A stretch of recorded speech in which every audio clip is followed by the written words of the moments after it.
Milão é uma cidade que já caiu e já se reconstruiu inúmeras vezes. Das ruínas da guerra às passarelas da moda, sempre houve algo em comum: a capacidade de se reinventar. Nessa última semana, a Inter de Milão se despediu da Champions League de maneira precoce, eliminada pelo Bodo Glimt nos playoffs de repescagem. O peso é grande, principalmente para um tricampeão europeu, duas vezes finalista do torneio continental nos últimos 3 anos. Mas a temporada não acabou, muito pelo contrário, porque enquanto a Europa fecha as portas, a Itália ainda está aberta. Diante disso, a pergunta é clara: será que o técnico Christian Chivu terá maturidade para conduzir essa retomada dentro da própria temporada? Vamos debater.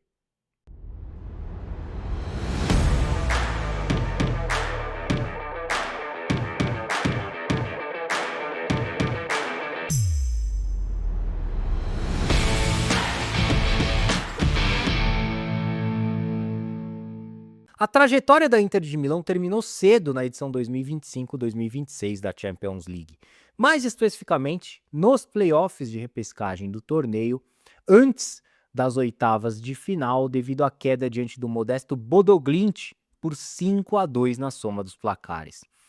Ou seja, uma contundente eliminação que teve início já no jogo de ida, em que os Nerazzurri perderam do time norueguês por 3-1, muito por conta das escolhas equivocadas ali do técnico Christian Chivu, como por exemplo ao poupar alguma de suas principais peças, como foram os casos de Federico Di Marco, Piotr Zielinski e Marcos Thuram. Aliás, uma ação que deixou a nítida sensação de uma confiança exagerada por parte do jovem treinador de 45 anos de idade. Como resultado, a Inter de Milão recebeu o Bodo Glimt no estádio San Siro, precisando vencê-lo por no mínimo 2 gols de diferença para levar a decisão às penalidades.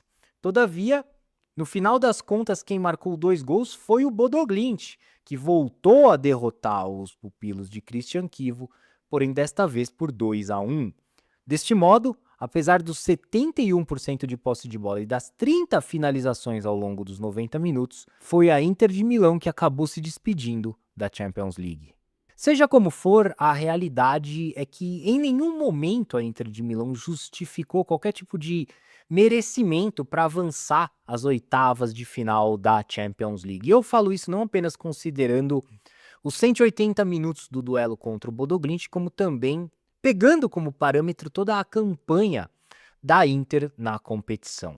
Ao contrário da temporada anterior, em que os Nerazzurri foram finalistas do torneio, nessa edição eles terminaram a fase de liga apenas na 11ª posição da tabela, somando 15 pontos. Na verdade, a Inter até fez muito bem a sua lição de casa ao vencer os 4 oponentes mais fáceis ali na fase de liga, como foram os casos de Ajax, Slavia Praga, União Saint-Gilloise e Kairat, justamente nas 4 rodadas iniciais.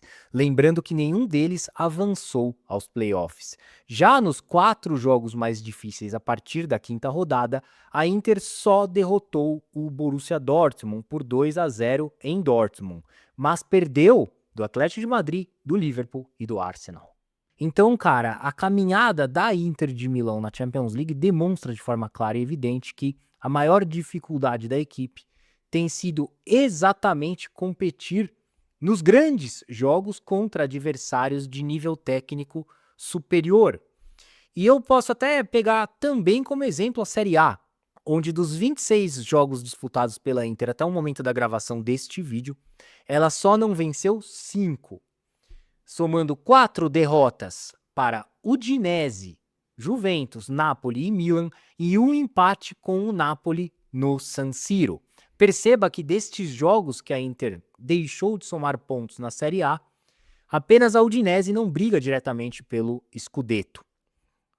Milan, Juventus e Napoli estão ali na batalha direta pela Série A.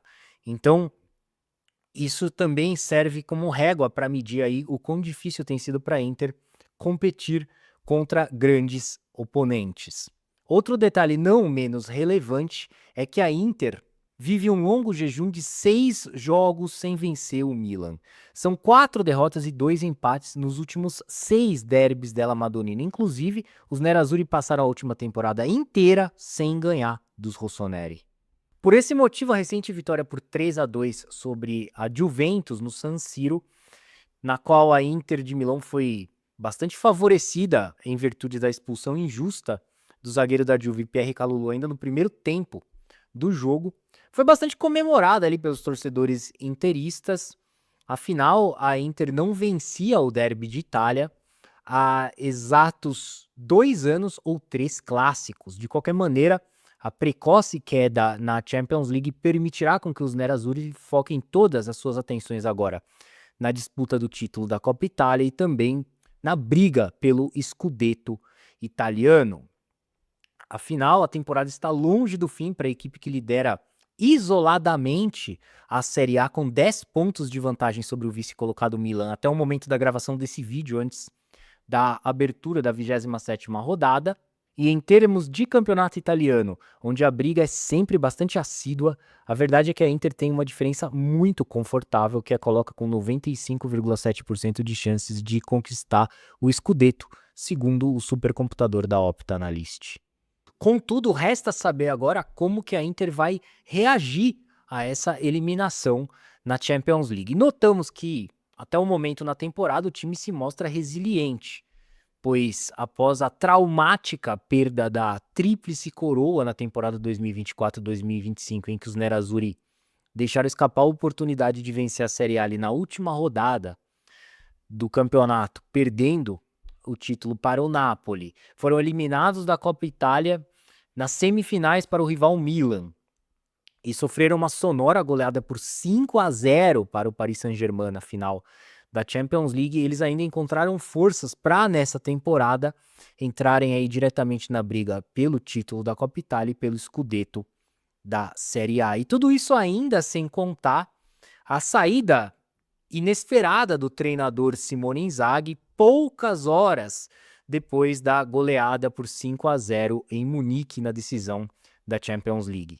Logo, por mais que a desclassificação frente ao Bodo Glimt tenha deixado uma péssima sensação em relação à Inter, Christian Chivu vem desenvolvendo, sim, um bom trabalho aí na sucessão de Simone Inzaghi. Soma-se a isso o fato de que nessa temporada a qualidade técnica do elenco da Inter de Milão é superior em comparação ao plantel da temporada passada. Veja o exemplo dos atacantes reservas da Inter na atualidade. Francesco Pio Esposito, grata revelação do futebol italiano de apenas 20 anos de idade, além de Henri-Yoann Boni, ambos melhores do que Mehdi Taremi, Marco Arnautovic e Joaquim Correa, os atacantes da Inter na última temporada sob o comando de Simone Inzaghi ali na caminhada rumo ao vice-título europeu. Por outro lado, também não dá para entender porque o técnico Christian Chivu optou pela escalação do Esposito para encarar o Bodo Glimt no jogo de volta aí dos playoffs de repescagem, deixando assim o Boni no banco de reservas, mesmo sabendo que ele tem mais gols em menos jogos disputados até aqui na temporada, já que o Lautaro Martinez não pôde jogar em decorrência de uma lesão. São decisões como essa que fazem com que os torcedores interistas ainda não tenham 100% de confiança no técnico romeno, diferentemente do que acontecia com Simone Inzaghi. Ademais, existem alguns problemas que a Inter precisa solucionar, como por exemplo, Denzel Dumfries, ala direito fundamental ali no esquema de Christian Chivu, que segue fora de combate há exatos 4 meses em decorrência de uma lesão. E, para piorar a situação, tem o seu vínculo contratual se encerrando neste meio de ano, o que significa que a Inter corre o risco de perdê-lo de graça ao término da temporada. Matteo Darmian, seu substituto imediato ali no elenco, é outro jogador com longo histórico de lesões que não consegue manter uma regularidade. Luiz Henrique, contratado nessa temporada junto ao Olympique de Marseille para revitalizar a equipe, assim como Esposito, Boni, Ambicek e Petar Susic, ainda está se adaptando timidamente ao sistema de jogo da Inter de Milão e ao futebol italiano. Por fim, Temos também a idade avançada de alguns jogadores do elenco interista. Francesco Acerbi, 38 anos de idade. Stefan de Vrij, 34 anos de idade. Henrique Mkhitaryan, 37 anos. O goleiro Jan Sommer, 37 anos. Hakan Çalhanoğlu, 32 anos. E o próprio Matteo Darmian, com 36. Portanto, a reconstrução da Inter de Milão já começou aí sob a liderança de Christian Chivo e a dúvida é se ele conseguirá conduzi-la da melhor forma em meio a essa intensa batalha aí pelo Scudetto italiano, dada a falta de experiência do treinador que realiza somente o segundo trabalho na carreira, após uma curta passagem pelo Parma, que há exatamente um ano o contratava em estado de emergência para salvá-lo do rebaixamento, e o Chivo teve sucesso nessa missão. Entretanto, a situação é completamente distinta nessa temporada, até considerando o tamanho dos clubes, né? E perder não uma, mas 2 vezes do Bodo Glimt num jogo eliminatório da Champions League, sofrendo 5 gols no processo, é algo que realmente preocupa os torcedores interistas. Daqui até o final da temporada da Série A Inter receberá Genoa, Atalanta, Roma, Cagliari, Parma e Hellas Verona, enquanto visitará Milan, Fiorentina, Como, Torino, Lazio e Bolonha. Isto posto, o calendário oferece caminhos acessíveis. A distância de 10 pontos em relação ao vice-colocado Milan dá conforto e o 21º Scudetto parece cada vez mais próximo. No entanto, a eliminação para o Bodo Glimt deixou uma marca. A Inter de Milão pode ser dominante na Itália. O desafio verdadeiro é provar que ainda é competitiva na Europa. E essa resposta só o tempo vai dar.